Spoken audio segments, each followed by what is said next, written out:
Okay, we're going to begin. Ve'ela mishpotim asher tosim lefneim. These are the laws. Mishpotim always refers to rational laws. These are the laws that you should put before them. Kisikna eved ivri, if you buy a Jewish slave. Sheish shonim.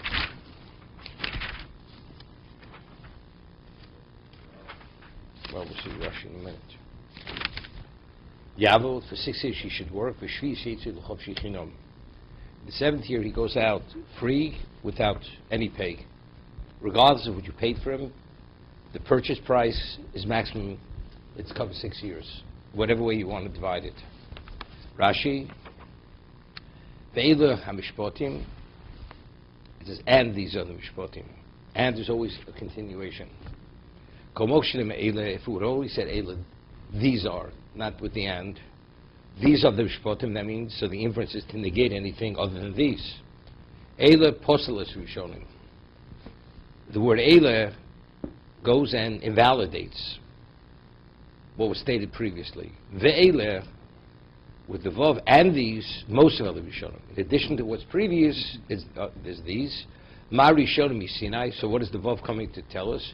Just as the Aser Sadibros, that's rishonim Sinai, afeilim Sinai. The laws which are stated in this parsha are also Sinai. Okay? I mean, it's interesting. What would have been the consideration to say differently?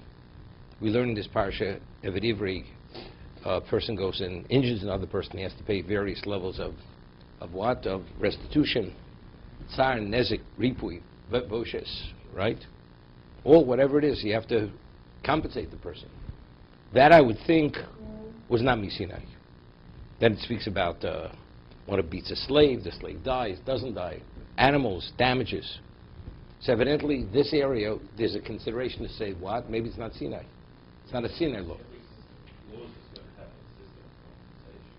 So that's the reason, because here these are so rational, you can't have a society without it.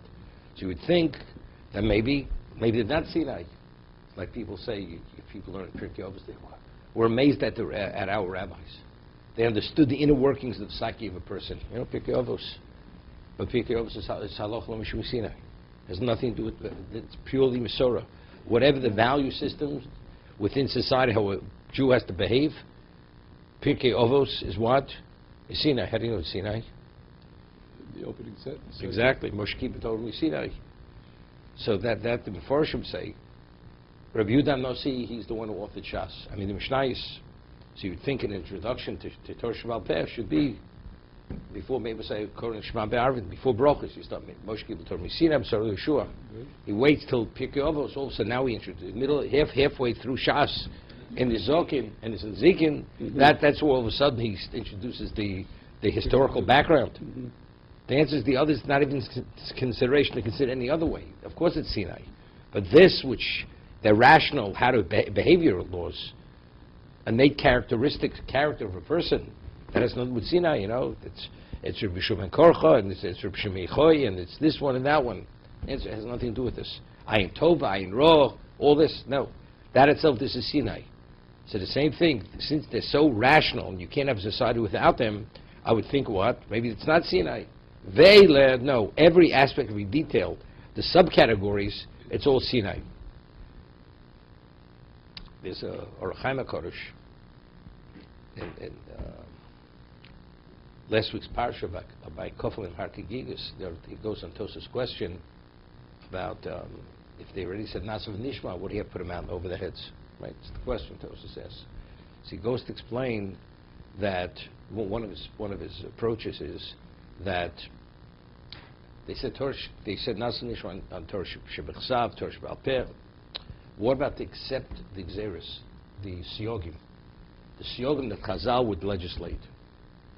Because without Siyogim, the Torah itself is not going to hold up. Right? Would they accept that? That they weren't going to accept. Why? Because that's open-ended. Who knows? There's no end to it. Torah Sheba'al Peh, it's understanding what the Torah Shebechsav is. What about Siyog? Asa Siyog LeTorah. It depends on the generation. To what extent? That they weren't willing. But because HaKadosh Baruch Hu understands that a human being is a human being, and without Siyogim, the whole thing's going to collapse. Therefore, that's Kofel Harkigigas. That's the way he learns the Racham HaKodesh. So I'm saying, many of these laws here, they'll say it's true, the core of the law is what? Is Sinai. What about the peripheries of the law, the details, the aspects? Sometimes you have to like flesh it out. Maybe that's Rabbanan. No. Every aspect of the law that's Ve'ela is Sinai. They say, or they say, the concept. The concept is the Oraisa. But the actual applications and whatever the Torah says, no, that's what? That's not the Oraisa. No.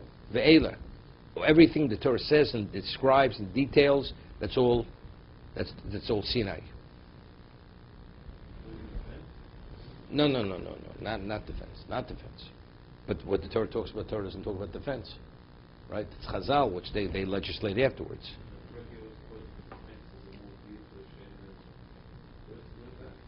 It's a medrash in Rabbi Yonah brings it. It's a Avos Reb Nosson. Chavivin divrei sofer mi'eina shel Torah. The divrei sofer are more chavivin, more beloved to Hashem than the wine of the Torah. It goes in the pasuk in Shir Hashirim.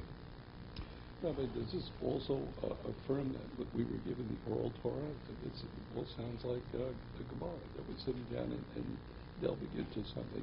Would this also imply that we had the Torah Sheksav and Torah Shabbat? From these psukim? No. You would not know that, No.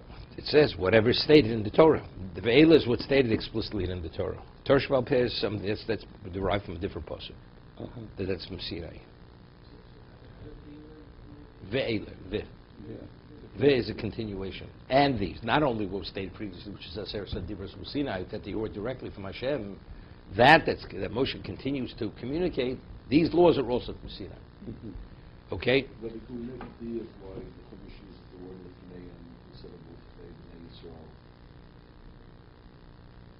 Well, we'll see. We'll see why. V'lo nischa parshas din leparshas mizbeach.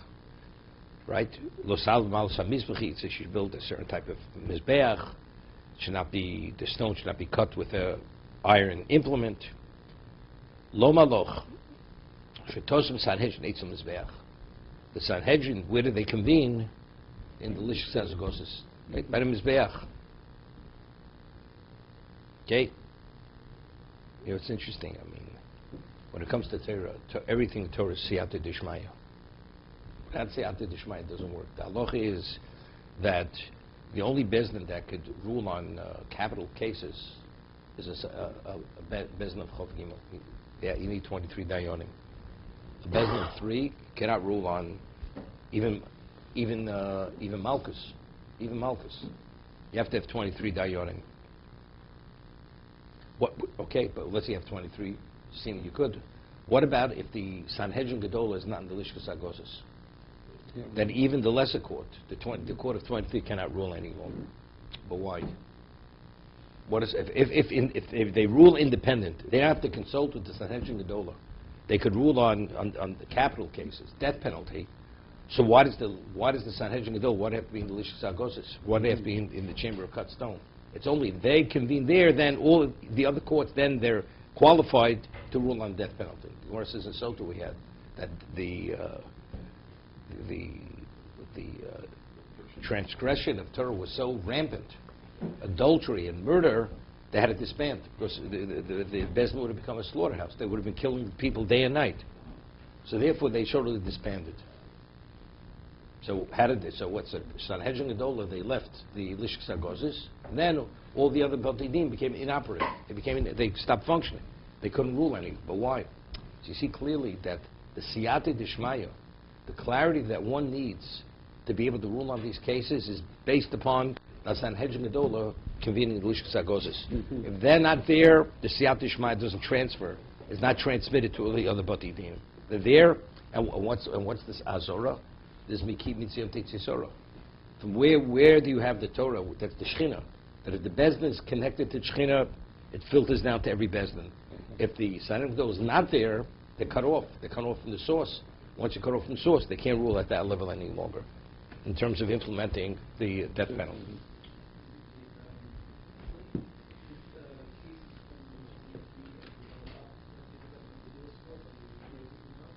Maximum 23. No. That the Torah says. Let's see. There was an argument among the, but it was always achram lahatos. You always have a majority, so it was never a problem.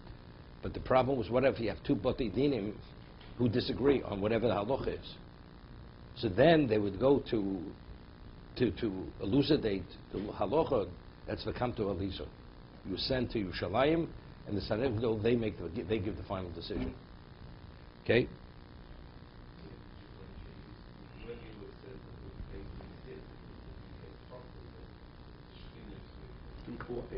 At different levels. Different levels. I mean, taking a life. I mean, maybe you're making a mistake. Money, you say, you're able to return money. I mean, there's famous thesis in Kama, making Howard now a bigger Talmud Chacham, because he studied Bacchus at one time. So the Gemara says, kasher zoma lo kasher oso, that when you find witness be conspiring, you bring upon them what they conspired to bring upon whoever they testified upon. But what about if the verdict was given, and it was carried out, the penalty? Then you can't. So says, but when it comes to the dini moment, it's monetary. Even after the person paid, it's still considered kasher zoma. It's still on the conspiracy level. Why? Because money can be returned. Take a person's life, it's over. You give malchus, it's over. A man receive malchus. But money could always be returned. So therefore, it's always in the kasher zoma mode. It's always in the conspiracy mode.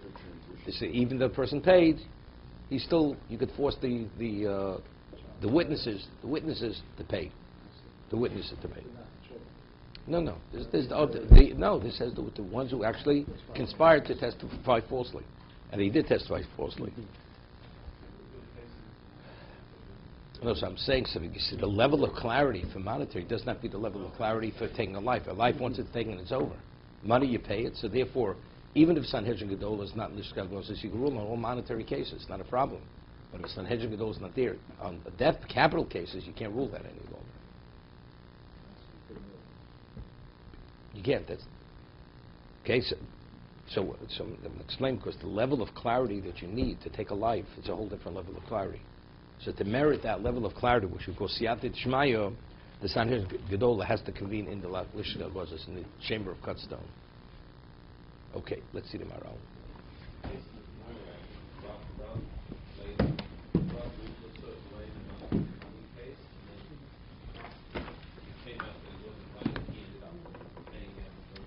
That's something else. That was as loose as Beidino. That's because the court would have been. If the court has to reverse its case, its decision, I'm telling you why. I understand. Because it would be a disgrace to the court. Okay.